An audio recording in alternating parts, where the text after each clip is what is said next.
I'm about to take off on board a Soviet military cargo plane, but this isn't a military flight, it's a scheduled passenger flight deep into the Amazon rainforest. And to get here, my day started super early this morning. Good morning from the town of San Jose del Guaviare in southern Colombia, where I have been told to report to a hangar at the airport at 5:30 in the morning. This is the strangest airport check-in I've ever done. I think this is the right place. They're loading all sorts of packages through at the minute, ready to go through to the plane. I'm a little bit early, a few minutes early, so hopefully they're going to open check-in in a minute. We'll be able to go and get checked in. Hola, ¿para mí tú? De pasajeros. Sí. Espera un momentico a cada muchacho, ¿no? Okay. Para que no estén parados allá afuera. Gracias. Okay.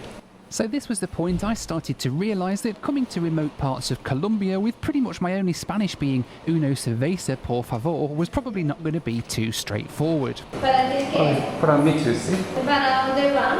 ¿Mitú Miraflores? ¿Mitú? Viajas para Mitú. Para mí tú, sí. Sí, señor. Dame un segundito y ya tengo... Okay, gracias, thank you. So I sat and waited while the local constabulary brought their dog in to check everyone's bags for, well, certain white powders, I imagine. So I'm all checked in, or at least I think I'm all checked in anyway. I kind of prepaid for all this through my travel agent, but they've just charged me again, so I don't know what's going on entirely. And I've just been handed a boarding pass that says cancelado on it, which I don't speak much Spanish, but I'm pretty sure that doesn't mean it's not cancelled. I don't know what time we're going or anything. No times have been provided whatsoever. We just know that at some point, hopefully, this lot's getting on a plane with me across to a place called Mitu. So while more trucks turned up with cargo, I was sent across the road to the passenger terminal. Right, so I've just been sent to the passenger terminal, because apparently that's where we have to go. Even though they're loading all the cargo on there, we need to go to the passenger terminal now. So let's go and see what we do next. This is weird. With no Amazon Air staff in the terminal at all, I had absolutely no idea what I needed to do next. Hola, buenos días. ¿Para Amazon Air? ¿Para Mitu? ¿Para mí tú? Yeah. ¿Tú fuiste ya al hangar de Arcaribe, sí? Sí, envío aquí. Para pagar la caja. In here? Okay, all right, gracias. Thank you. Hola, buenos días. ¿Cómo estás? Muy bien. So, para Mitu. El documento. ¿De turista? Turistas, sí. Sí, americanos. Gracias. And this. Sorry. Muchas gracias. Buen viaje. Thank you. ¿And espera aquí? Sí, por Sí, ahí. sí. Ay, gracias. Nos vamos a tomar un tinto. Gracias. Gracias, buen día. Thank you. So that was to pay the airport tax apparently, and now I've got to wait here for the plane to board. Hopefully at some point. There is 2 Antonovs sitting out there on there. Actually there's 3, but there's only 2 Antonov 26s of Amazon Air, the airline that we're flying on today. So fingers crossed we are this close to getting on a ride on an Antonov 26 today, and hopefully back here again later. Fingers crossed. So genuinely, I've got no idea what time this plane is leaving. There is no departure time, really. It's just whenever they've finished loading the cargo on. So at some point this morning, we should be going, but who knows when? It's 6:45 now, so I've been here for a little over an hour. I think we've done everything we need to do. And so I sat and waited. And waited. Eventually, an entire 2 hours later, someone came to take us across to the Antonov, and it seemed I was finally going to be getting out of there on board my flight. It soon became clear that this was going to be no ordinary flight. With the cargo loaded, the passengers board through the cargo door before taking their seats on a small bench alongside the freight. Thank you.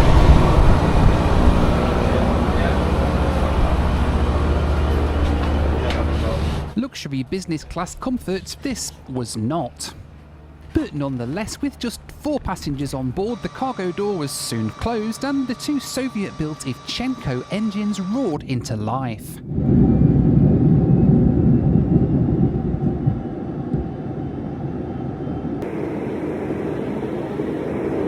After a few minutes, we began our short taxi out, and it was time to play the age-old game of how much of a 5,000-foot runway would it take to get a Soviet airliner airborne? The answer, most of it. Here's the full takeoff run in all of its glory.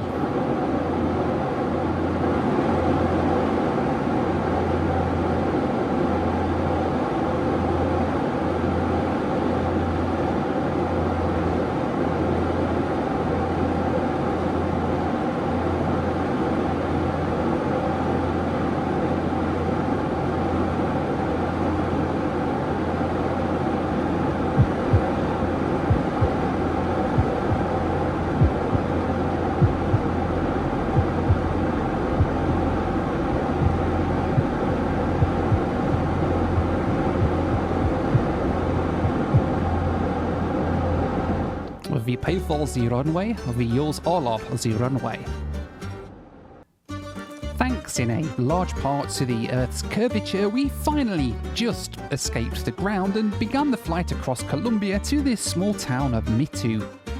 Deep in the Amazon, Mitu is completely isolated with no road access whatsoever. The only way in and out is by air. How insanely cool was that takeoff? Oh my goodness, I didn't think we were ever going to lift off from the runway. It was literally every possible inch to get this beast airborne. And now we're airborne, riding in the back of a cargo plane across the Amazon rainforest. It's noisy. I can't even hear my voice. The seats are incredibly uncomfortable. It's like a bench, and the smell, well, it just smells of oil and old engines.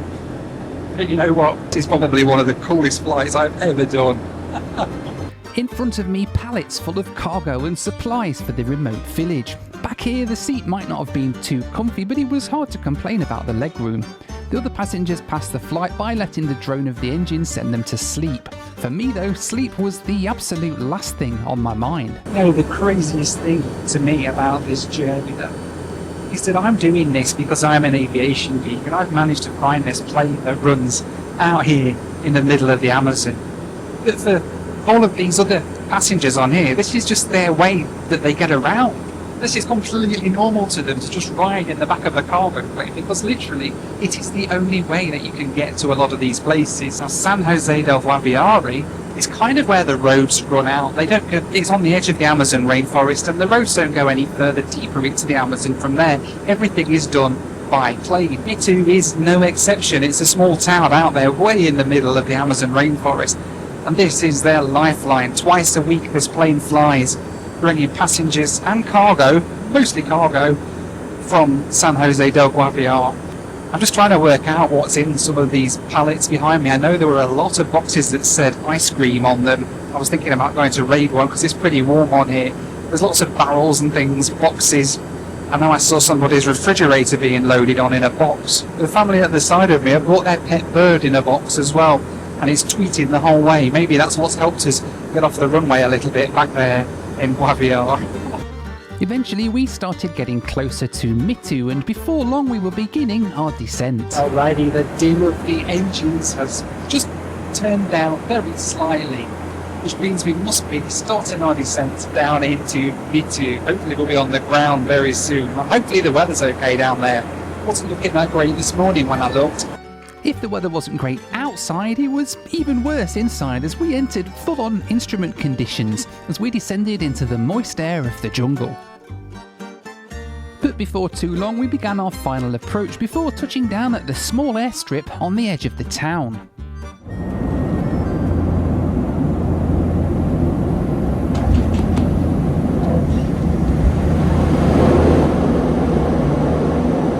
As we rolled down the runway, the cargo door started to open and I began to wonder if I'd have to do some sort of tactical exit out into the jungle. But soon enough we reached our stand and some stairs were thoughtfully provided. Buen día, bienvenidos. Listo, ya les podemos bajar. Si tienen la maleta en la mano, pueden cogerla, por favor. Maleta ya. Hola. Buenos días. Buenos días. Buenas. So I'd successfully made it to Mitu. All I had to do now was find out how to get back out again. I just hoped the Antonov would be waiting for me. Alrighty there, and welcome to Mitu, deep in the Amazon rainforest here in the Valpes region of Colombia. We're literally a few miles from the border with Brazil here, deep in the Amazon. the only way in and out of here is by plane. I've got to see how I get back on the plane to get back. I know they said earlier that a second plane will be coming to pick me up later on, so I need to go in and figure it out. But this is Mitu Airport. It's not the biggest, that's what she said. But with no ticket printed and no boarding pass for my return flight, I genuinely had no idea how I'd prove to anyone that I was booked on the flight this afternoon.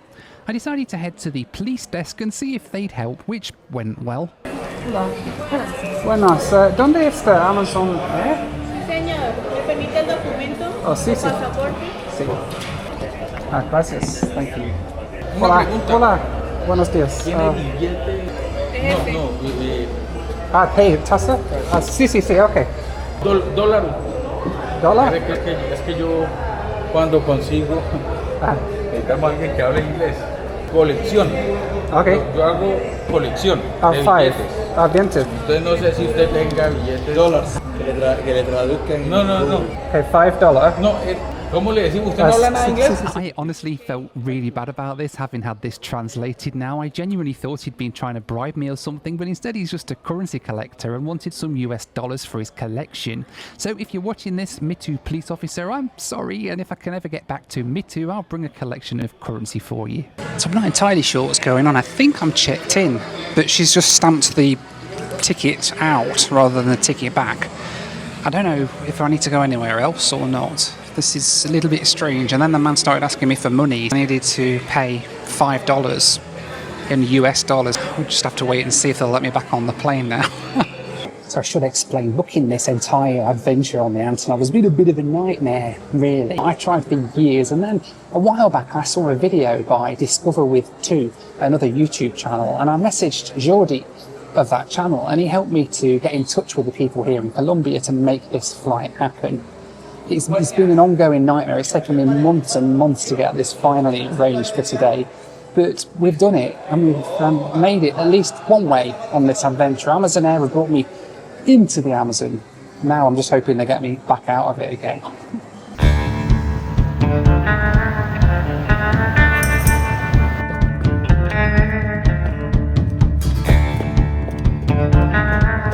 You know, they say folks around here in Texas like nothing more than riding a bull. But me, I'm not so sure.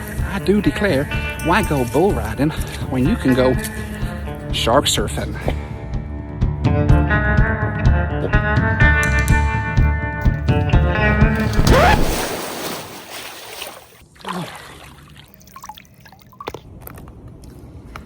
Well, at least my web browsing's safe now.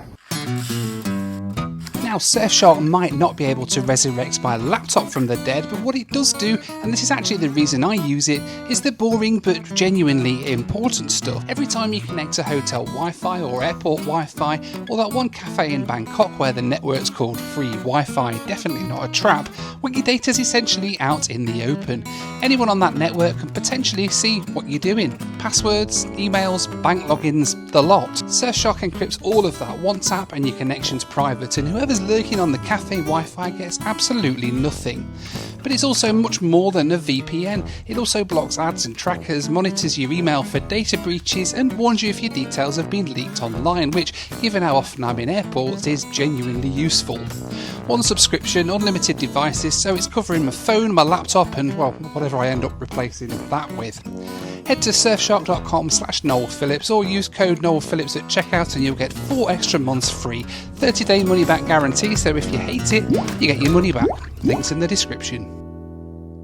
So as I sat and waited for my flight, there wasn't a lot to do, but thankfully Mitu Airport has this little guy who I christened Airport Doggo, who provided me with some great entertainment while I waited.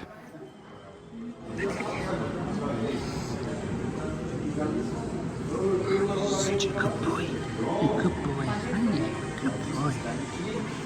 Eventually though, I heard the roar of an Antonov landing outside, meaning I'd have to say goodbye to Airport Doggo and see if they'd let me through to security.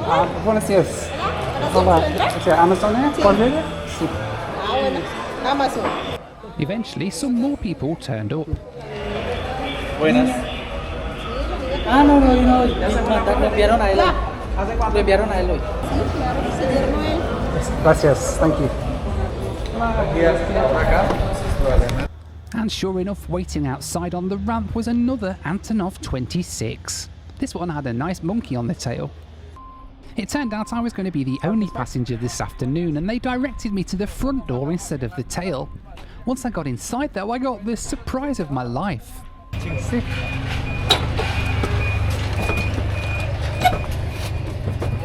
Gracias, thank you. Oh, in here. Oh, wow. Gracias.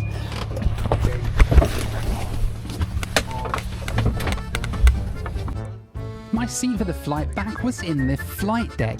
Not only that, but it was at the navigator station and came complete with my own Soviet instrument panel. As the engines fired up again, it was time to take off from Mitu and head back to Guaviare.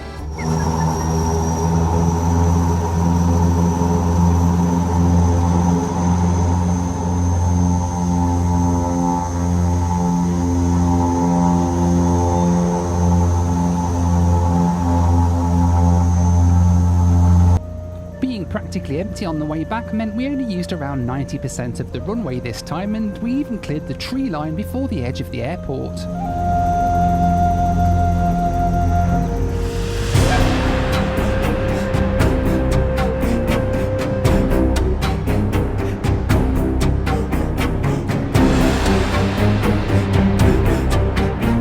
What if I thought that flight over was cool? My goodness. It has nothing on this.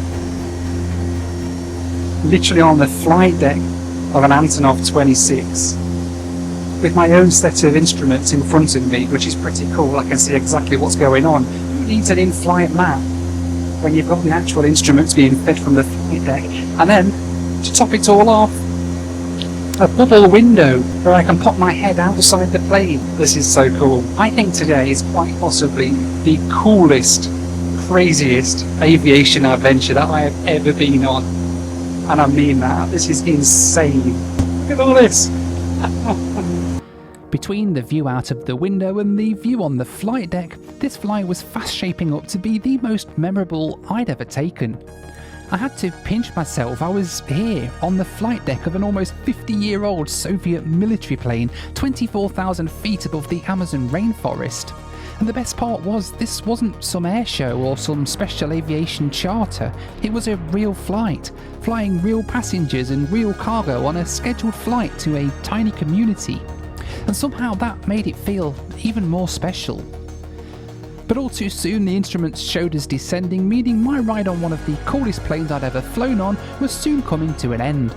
With Guaviare coming into view out of the endless forest, I tried to savour every last second of this remarkable flight.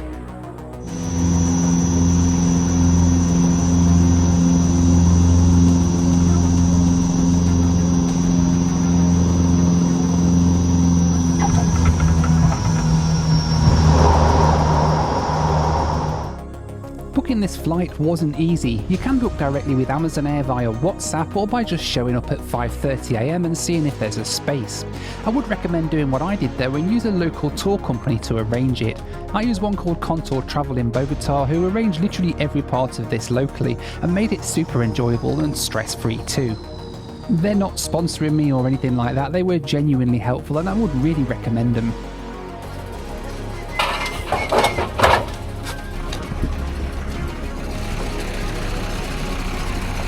Muchas gracias.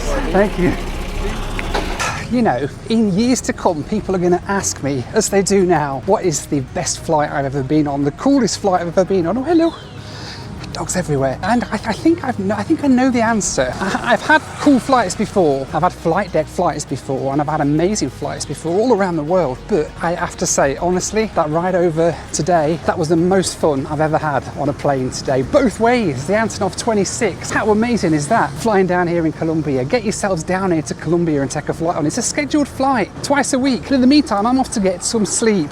The sleep that I missed out on this morning. Thank you so much for watching, as always. Take care, and I'll see you on the next one. Bye for now.